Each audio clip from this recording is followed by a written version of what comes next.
All right, I want to welcome everyone to our Lunch and Learn today. These Lunch and Learns are brought to you by a collaboration of Oklahoma Human Services, the University of Oklahoma School of Social Work, and the Oklahoma Adoption Competency Network. We really appreciate everyone joining us during your lunch and noon hour. We want to get started so we can respect everyone's time and have time to listen to all of Lacey's great information today. Before we get going with our presentation, we're going to go over just a few housekeeping rules. First, we are recording this meeting, so by participating, you've given your consent to be recorded. We also ask that you keep yourselves muted until we get to the Q&A at the end, so that everyone can hear our presentation. We're also going to be monitoring the chat, so if you have questions or comments, you're welcome to put those in the chat as well. We love to see everyone's faces if you can and are willing, so please turn on your video if you're able to do so. This is just a reminder that we want to remember confidentiality, so when sharing questions or comments, if it's about specific cases, please do not share names, details, etc. Also, if you need training credit, you are eligible for 1 hour of training. Just indicate in the chat with your email if you need that, and we will get a certificate sent out to you. With that, I'm going to hand everything off to our presenter, Lacey. Good afternoon, everyone. Thank you, Katie. I'm going to go ahead and share my screen real quick.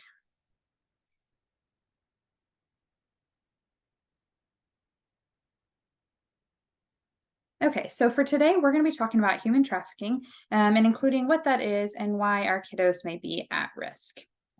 So let's go ahead and jump right in. So what is human trafficking?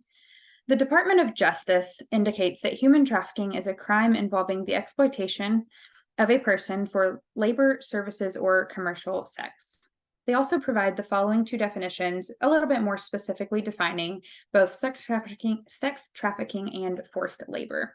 For today's purposes, we're going to be leaning a little bit more towards talking about the sex trafficking aspect, as that's going to be a little bit more of the commonality in Oklahoma and in Oklahoma City. So first, some important definitions and distinctions. So in a lot of media and news outlets, we see victims described as underage women, and that's really an inaccurate statement, as that's indicating that they are grown and able to make these decisions for themselves. So really, an underage woman is just a child. So it's important that we indicate that as it is. Some additional definitions. So victims are those who are actively under the control of a trafficker, and survivors are individuals who are no longer being exploited. So we've all seen these Facebook stories or stories on social media about, I was in Walmart, I was in Target, there was a group of men following me, I just know that they're a trafficking ring, and so this is not really what is most common. And so I want to highlight some of the things that are a little bit more common situations. So some realistic examples. A child runs away from home. The child encounters an individual who lures them by providing basic survival needs. Runaways are usually approached within the first 48 hours of being on the street. A teen meets an older Prince Charming type online who promises them the world, but turns out to be not who they say they are. And an individual is promised to be taken to a new town or country for a job opportunity, and they'll only need to pay a service fee. That fee is never attainable. So the following we're going to talk about is just some federal legislation surrounding human trafficking. And the goal in sharing this info is not really to so that you know every detail of it, but more that you have a general awareness of how we got to where we are today, as well as how recent this legislation is, as the very first piece of legislation about this was passed in 2000. Now, there were laws prior to that that addressed it, but they were based on just kind of a common slavery concept. So in 2000, the very first law, comprehensive federal law, was passed to address trafficking, and it offered a three-pronged approach addressing prevention, protection, and prosecution. That act was reauthorized in 2003, providing additional definitions and conditions, It established a specialty operating group within the executive branch, and it mandated that the annual report be provided by the Attorney General's office. In 2005, it was again reauthorized, which expanded legal jurisdictions and established a grant program for states, tribes, and state and local law enforcement. In 2008, it was reauthorized again, which brought new measures to prevent and deter trafficking. It also created new crimes that traffickers could be charged with, and it eliminated the requirement of a trafficker to know that the victim was a minor. In 2013, it was reauthorized again, which focused on the elimination of human trafficking from the areas of supply chain. We're going to skip 2014 for just a minute and come back to that. It was also reauthorized in 2015, adding new definitions and producing child pornography in certain circumstances. In 2017, it was reauthorized again, providing additional funding and mandates to support victims. And a second time in 2017, it was reauthorized to increase ability to assess foreign governments' compliance. In 2018 was the last time it was reauthorized as of yet, and that increased a focus on forced labor. So going back to that 2014 legislation, it was entitled the Preventing Sex Trafficking and Strengthening Families Act.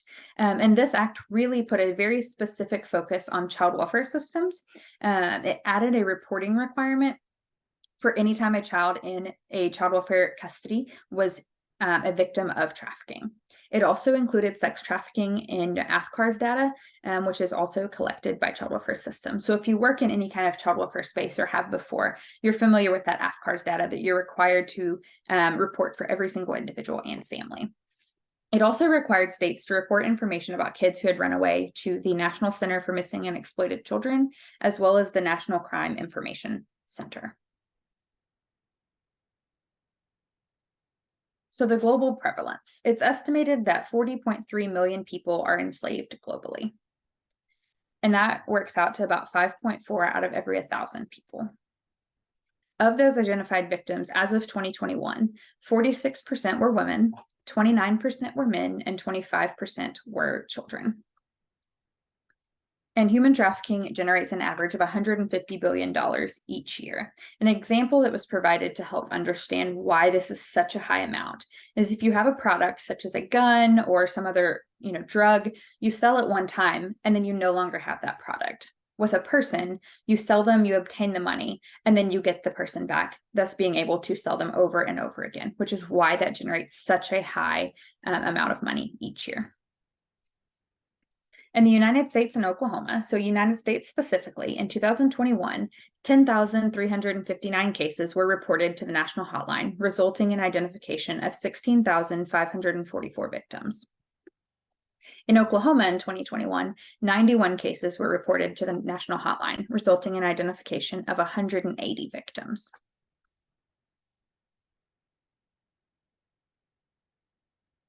And both nationally and in Oklahoma, 34% of those cases involved children.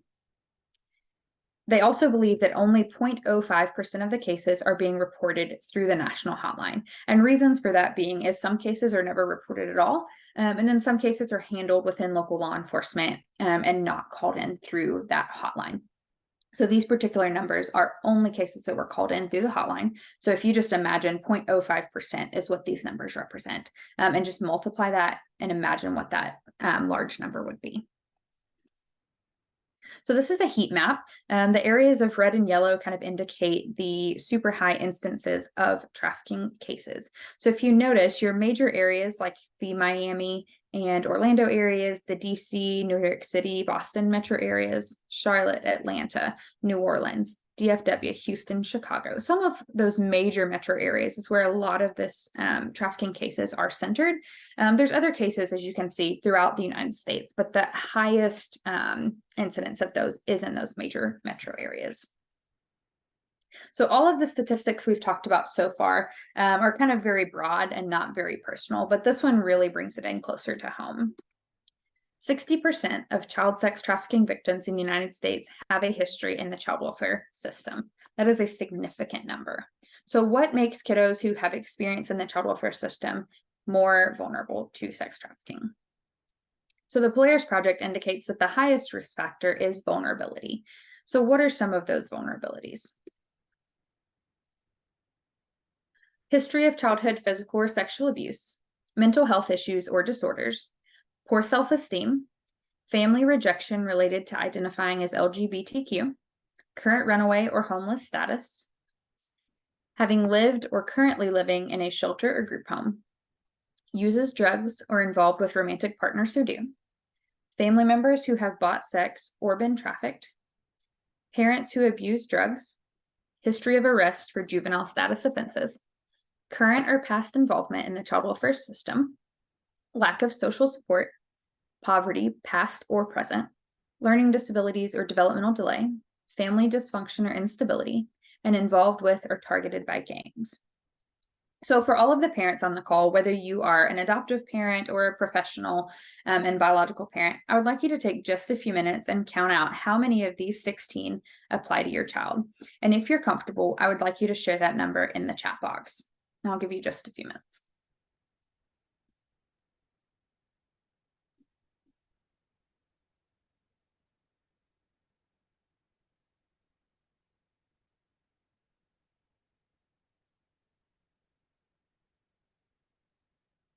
And we encourage you to share this number for a few reasons. First, to see that your child isn't alone in their experiences.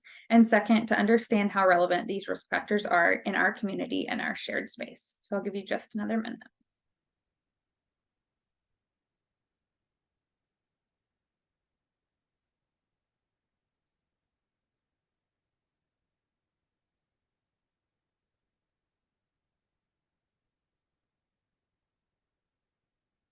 We have a couple of responses in the chat box. One person said, not a parent, but a foster aunt, and the number is 8. And then another said, I've worked with children who have expressed at least 10 or more. So a lot of the research that is out there focuses on children in foster care being at risk for being trafficked. But in this community, we know that just because we get an adoption finalization date, these vulnerabilities do not go away. They're still present in our kiddos. And so that just means that adoptive kiddos are just as relevant and at risk as kiddos in foster care. So we're going to watch a quick video, and I do want to offer a trigger warning with this video. It does show some instances, both audibly and visually, of violence. The video lasts about 1 minute. If you would like to mute and or take a break for just a minute. Ladies from around here? Actually, we paying you to talk or to drive? My bad. Hey, Lacey, I'm wondering if the sound's not coming through very well. So I'm wondering if we need to reshare screen with that box checked. Okay, let me try that.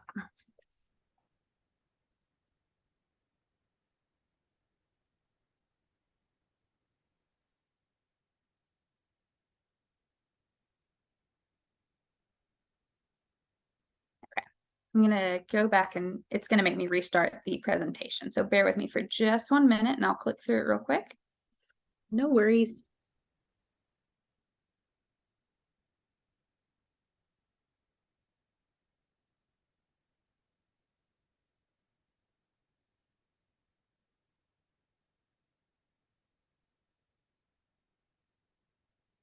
Almost there.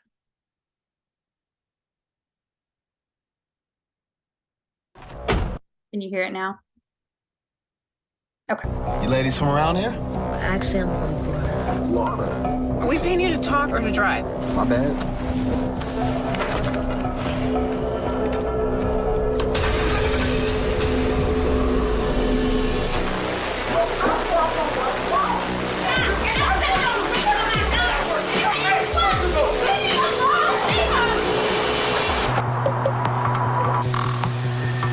Go get it. She's going to make us some money. Are you hungry? My man takes great care of us.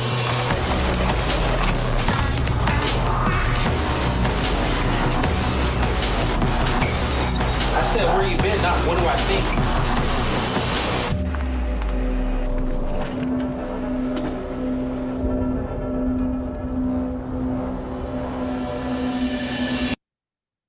So after watching that, what are some of the risk factors that you observed in the video? Go ahead and drop those in the chat box.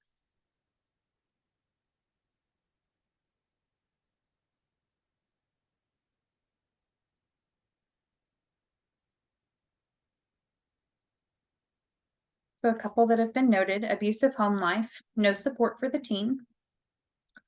Any others?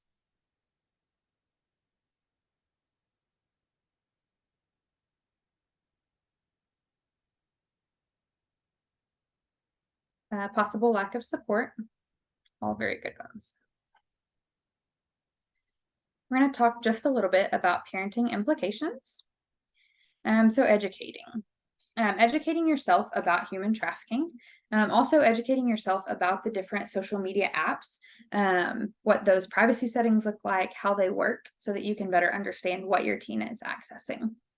Also, educating your children. It's okay to talk to them about difficult topics. And we do have what's called an A21 student safety guide that we're going to drop in the chat box as a resource for you. And basically, it's just a couple of page guide to help you talk to your kiddos about online safety, healthy relationships, and red flags in both of those. Awareness.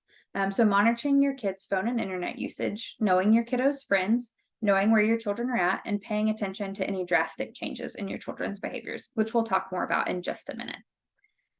There's a pretty fine line between being protective and being controlling, and that's going to look a little bit different for every individual family. You as parents are kind of up to decide what those boundaries look like for your family. But I want to caution you to not let your actions to protect your children become so intense that you don't allow any autonomy or freedom. Kiddos need to learn how to use the internet and their technology appropriately. And so let's help them to do so versus just banning them from everything. If we just ban them from everything to try and protect them, eventually they're going to seek those things out, and it's not going to be in a healthy or appropriate way.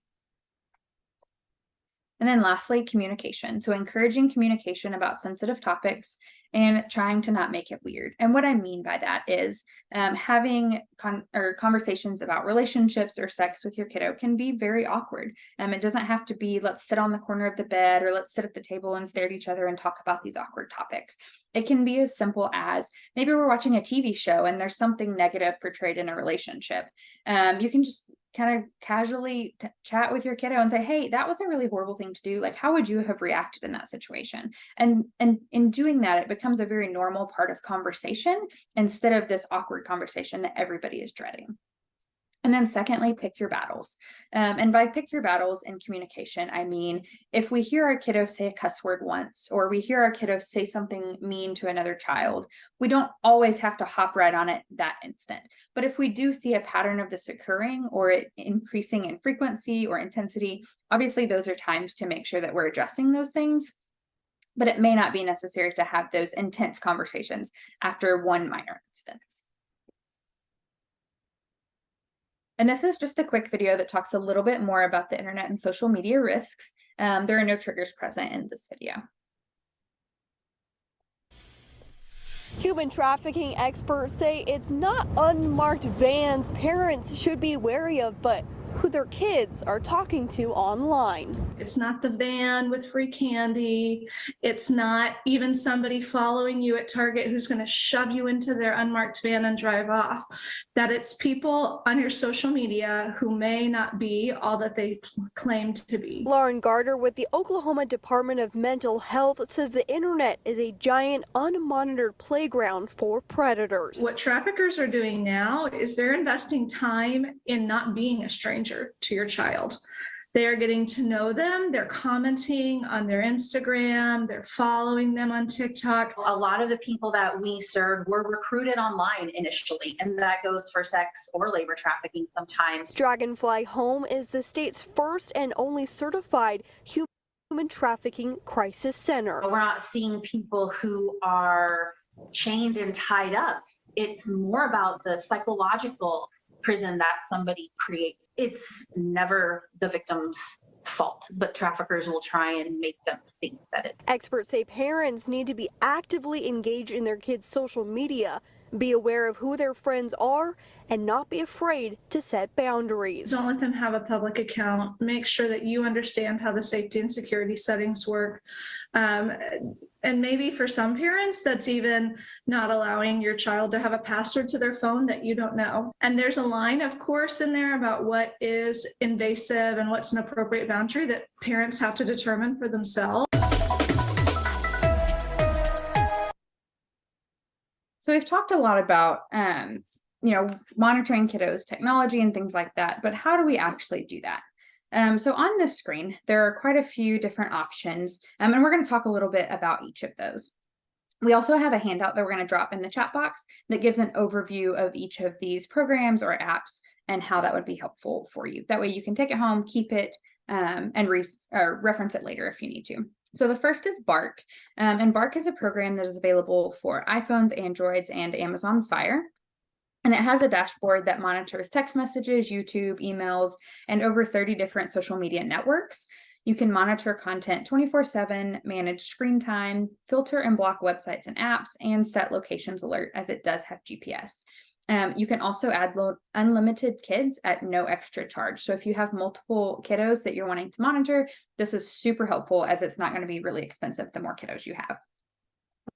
They also have something called Bark Phone, which are phone plans that include the phone, Bark Premium, and you can approve certain apps and contacts. And all of these come with talk, text, and data. So if you want your kiddo to have a phone and a way to contact you, but not be worried about the other things that they're doing, that is a good option. Bark also has something called Bark Home, and Bark Home monitors and manages your internet connected devices in your home, like your TVs and your gaming consoles. We know that cell phones and computers are not the only way that kiddos are accessing the internet, and so this Bark Home is a really great addition, and I've not actually seen this service with any other provider. A second provider that's really helpful is Gab Wireless. So Gab Wireless is a kid-friendly cell phone service. They have nationwide coverage, and you can do either a phone or a watch. With Gab Wireless, kiddos are not allowed to access internet, social media, or games, and there's no app store for them to download things without your knowledge. It does have GPS and unlimited texting and calling, which is perfect for kiddos that you're wanting to be able to have more access to you. Third is Our Pact, and this is an app, so it's not a cell phone service similar to the previous ones, but it's just an app where you can monitor screen time, block certain apps, block internet pages, etc. And that one is a pretty common one as well. And so finally, we have Custodio, and that one's very similar to Our Pact. It has some very similar features. That one you just pay a yearly fee instead of a monthly fee like some of the other ones. And that flyer with all of this information is in the chat box as well. So we briefly mentioned earlier some behaviors to look out for. And so we're going to talk about those now. And whether you are a parent or a professional, this is going to be super helpful information. As a parent, obviously, you're going to be looking for these behaviors in your kiddos. This could also be things if you have kiddos that have friends who come over often, those are things you could be looking for in them as well. And as a professional, if you're working with clients who are children or teenagers, or you're working with parents, this is really helpful information to share as well. And this is the last thing that we do have a flyer with all of this information on it that we will drop in the chat box for you. So some of those behaviors to watch out for: repeated instances of running away, responding to questions with obviously rehearsed answers, signs of illicit drug use, frequent or unexplained absences from school, presence of bruises or other signs of abuse, boyfriend or girlfriend who is much older, over-sexualized, withdrawn from friends or family, and uncharacteristic depression, anxiety, or fear. Now, a lot of these things are actually things we see a lot with kiddos and teenagers who come from traumatic backgrounds that may be normal behaviors according to their trauma. However, when this is more of a concern is when it pops up suddenly, or you have multiple of these things happening at the same time that weren't previously happening. That's definitely a time where you would need to pay a little bit more attention and maybe dive a little deeper to see where that is coming from.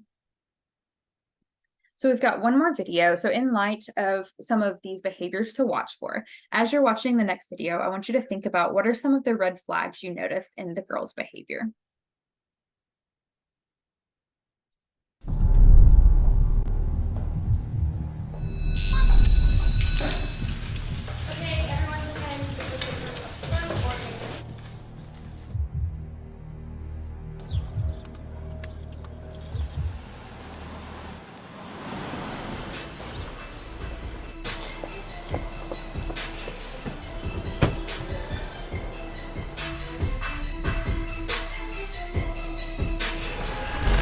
Can anyone tell me what the different chromosome is for a male versus a female? Yes. XX is female and XY is male. Correct? Mrs. Dodo is up here. No, it's down. It's right here. That's important. We're trying to study.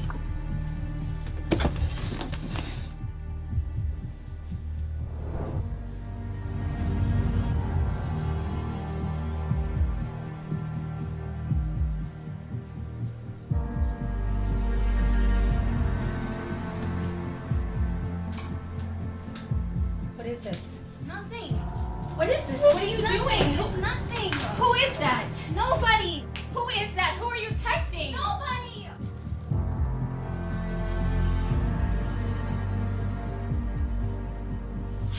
So you didn't tell your parents that you were coming over here tonight, right?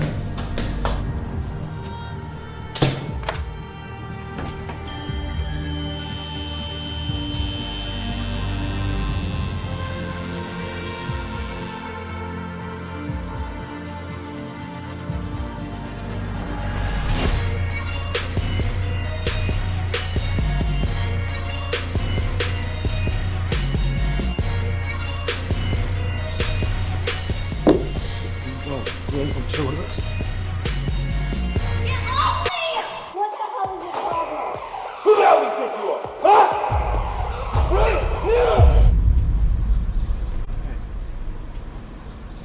Hey. It's gonna be fun. Come over here.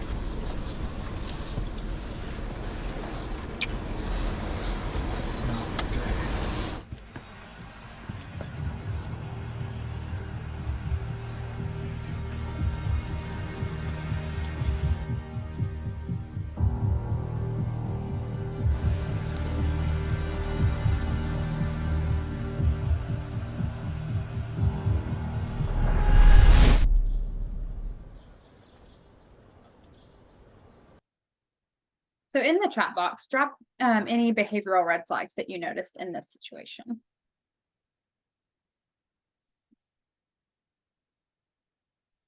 So Damien noted isolation, drug usage, withdrawn from friends, over-sexualized, and running away as just a few. Any others that anyone noticed? Texting an older male, taking and sending inappropriate pictures of herself, tattoos, distancing, drugs, all really good ones. Anything else? Numb-like behavior. Yeah, those are all excellent. Why do victims stay? This is kind of a question that we hear a lot in domestic violence situations. This is also something we see a lot in human trafficking. And when someone says, why do victims stay? They mean, like, why don't they just go and seek help? If they're able to freely walk around, why wouldn't they just stop somebody and ask for help? There's a lot of reasons that happens. The first, fear. A lot of times they're taught to fear law enforcement or authority. Threats are made like, well, if you go and try to talk to law enforcement, they're going to arrest you for doing this, or they're not going to believe you over me. Also fear due to threats of harm to the victim and or their family. Debt bondage could look like, telling the victim that they owe them money for their transportation, for giving them food, for giving them clothes, things like that. Dependency and isolation. So maybe the victim's in an unfamiliar place, maybe they're cut off from friends or family, or maybe they targeted someone who didn't have family or friends or those support and connections to turn to begin with. So now they're really alone. Trauma bonding. So this is a psychological response in a victim that causes them to develop a deep affection, empathy, or sympathy for an abuser. And this is much more common in those who have had abuse as a child. Shame and guilt. Maybe they feel like they're too damaged to return to a normal environment. And maybe they're now using drugs or pregnant or have some other situation that they would be ashamed of. And then finally, maybe they just don't recognize themselves as victims. They could just think, well, I made a bad decision that got me in a bad situation, and so here I am. But they don't understand that they're actually a victim of trafficking.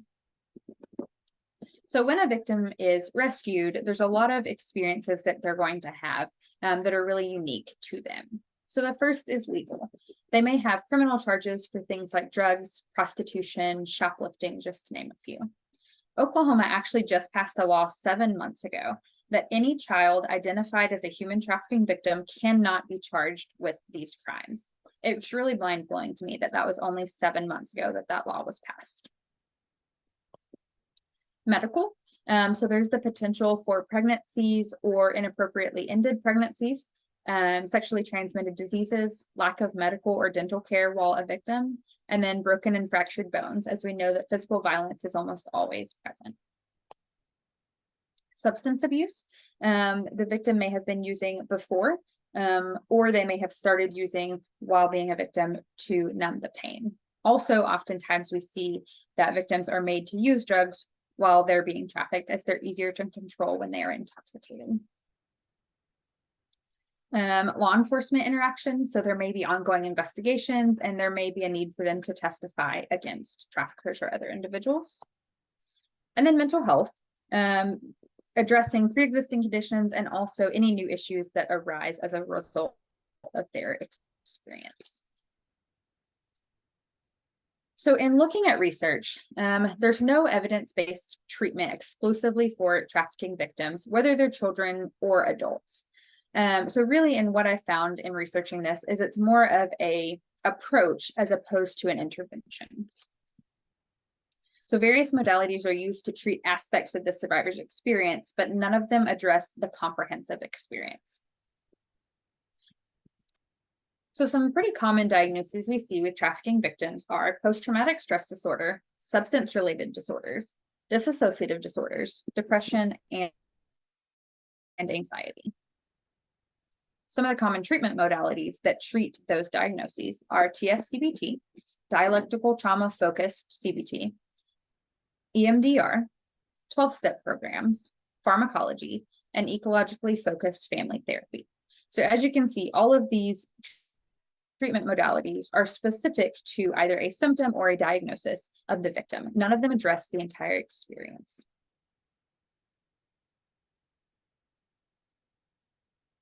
So a unique approach that a lot of providers are using with human trafficking victim are the following 4 steps. So first, conducting a very thorough needs assessment.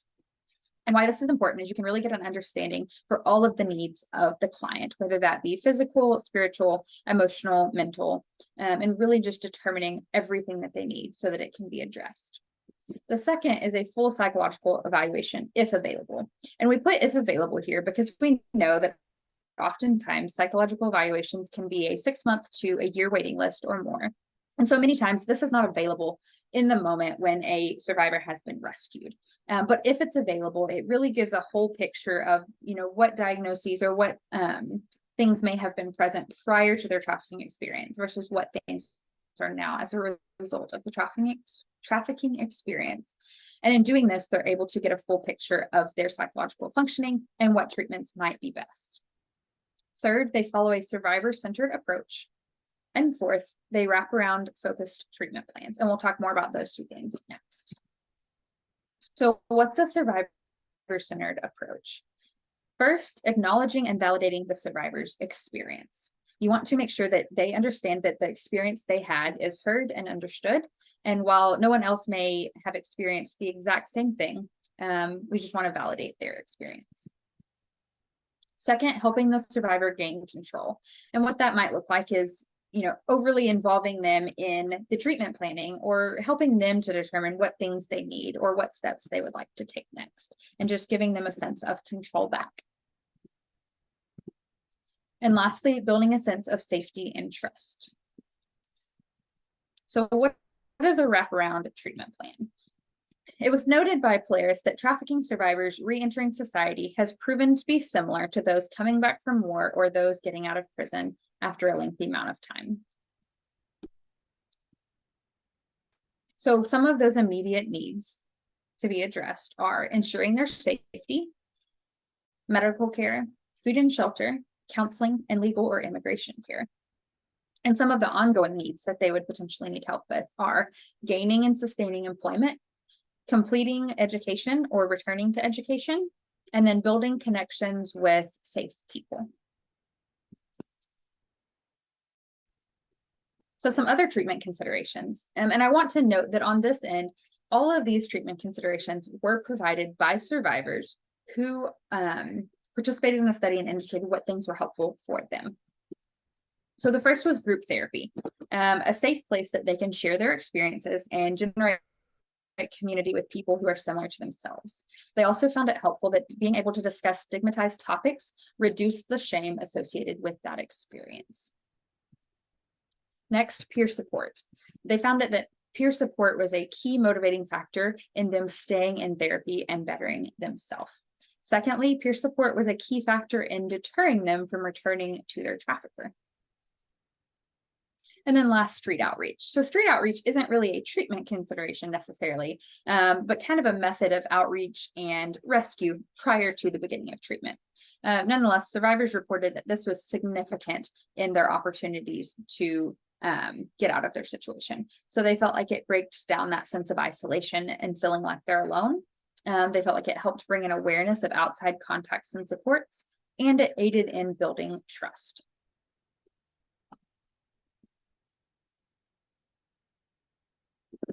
So the Oklahoma Attorney General is the one who approves or certifies all programs in human trafficking, sexual assault, and domestic violence in the state of Oklahoma.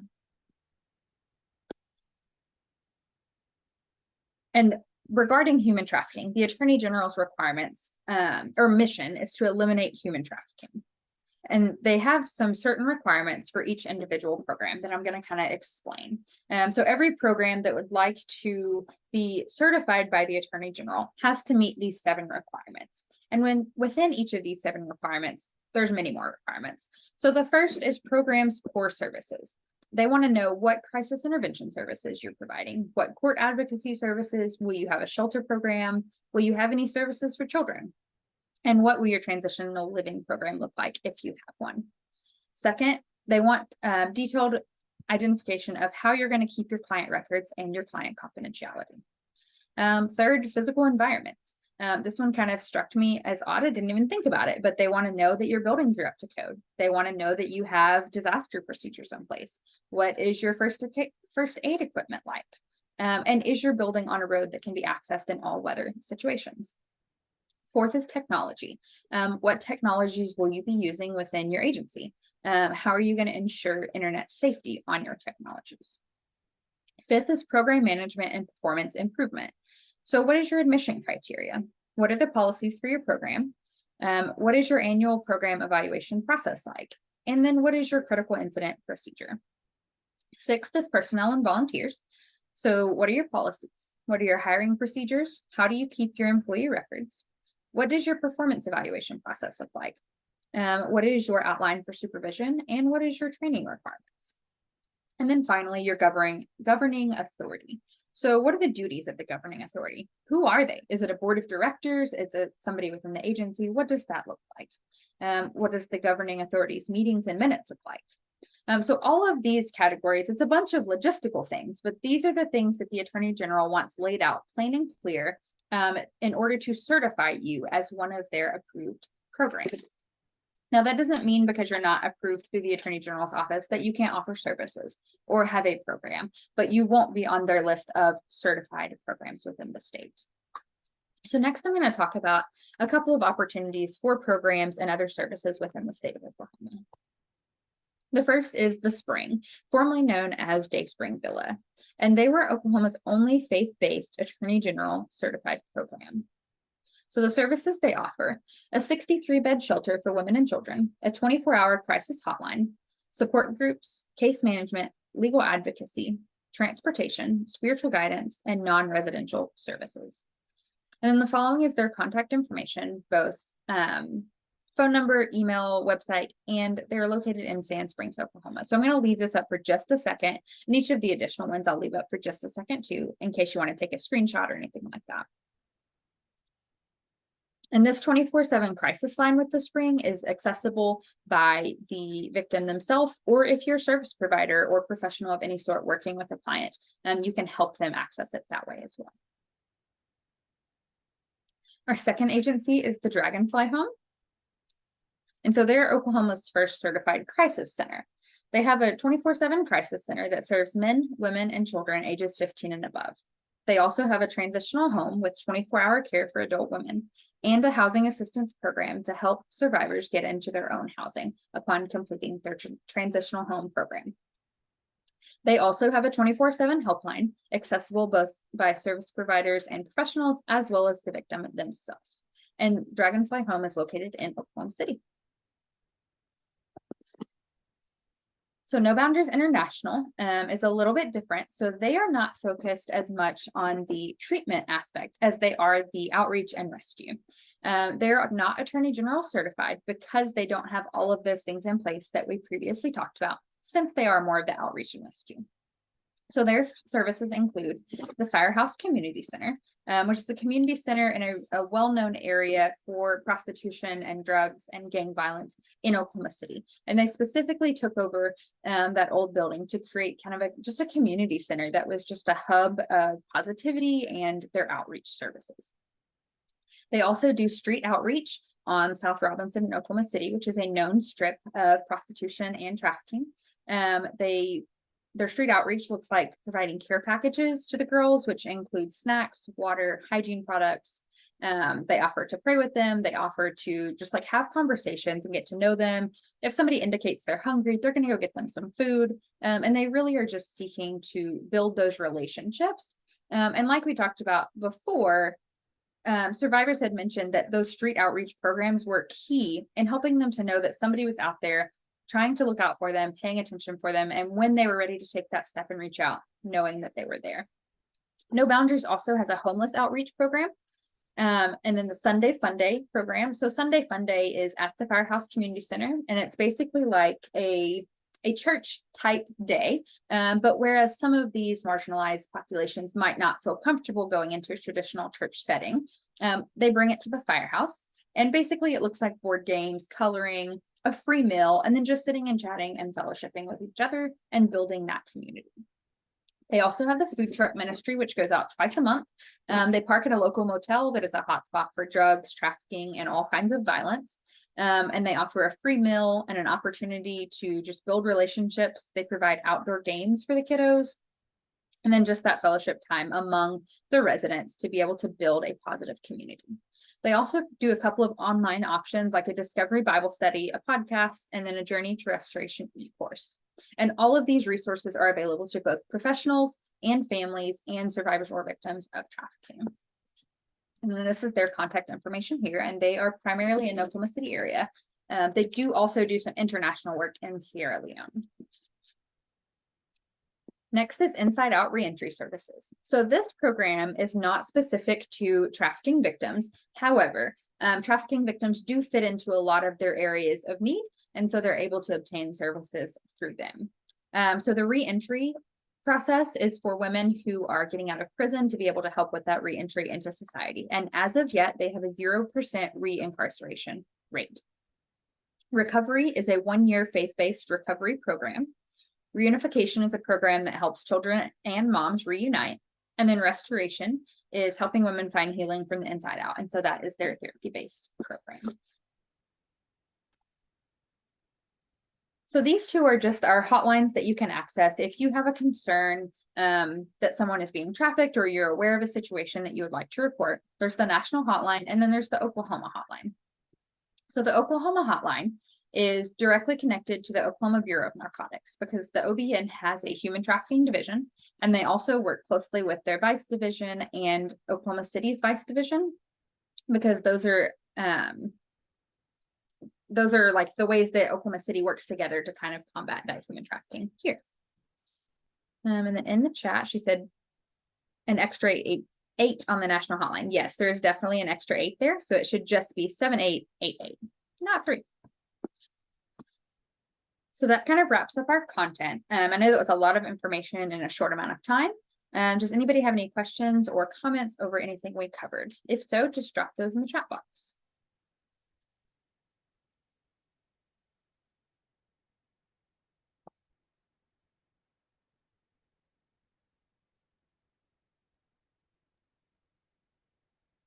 Yeah, Lacey, there's you get some good feedback here, a lot of good information. Glad to see the support for male victims. I think that's a really good point, Tamara. Yeah, not often. Kind of like the same thing with domestic violence, where it's not often is noticed or seen, that we have male victims. Just the majority is female, but definitely we have male victims that need just as much support, if not more, I think. Sure. It was clear in articulating that victims can be any age, gender, race, socioeconomic status, but the services were primarily targeted to women, from what I found, both in Oklahoma City and on a national scale. So it was helpful to see something specifically for men, but I do wish there were a lot more for men and children. I'm also grateful for all of the resources and things that you've provided for everyone on here to share with families, to be able to help figure out ways to protect kiddos as they're growing up in this environment. You know, not to be scared, like you said, there's a balance, right, of not being too scared and not being locking down your children forever, even if you want to, but knowing that it's the best thing is how to teach them and train them and help them practice ways to keep themselves in the future safe in the future, because it's their future and it's our world for sure. And I love the last thing I'm going to share with you, Lacey, is I appreciate how you've really connected this to the population that we're talking about of our kiddos who have been adopted from foster care, and how, man, that's sticking in my brain, that 60%. That's a lot. 6 out of 10 of our kids have, what was it exactly, have been either. So 60% of those who are child sex trafficking victims were in the child welfare system at some point. Yeah, that's a big deal. A big deal.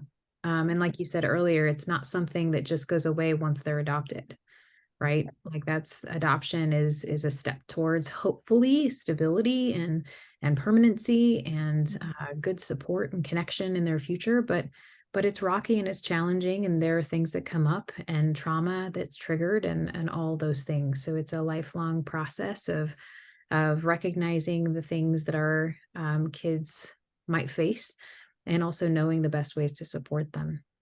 Sure. Thank you so much. Thank you.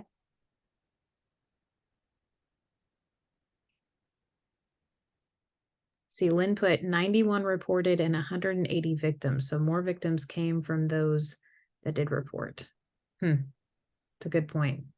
Reporting is important. That's one thing I don't know if anyone else has noticed this, but on I-35, I know I-35 is a big, major highway, and those major cross the entire nation highways are a bit, especially where they cross ways, right?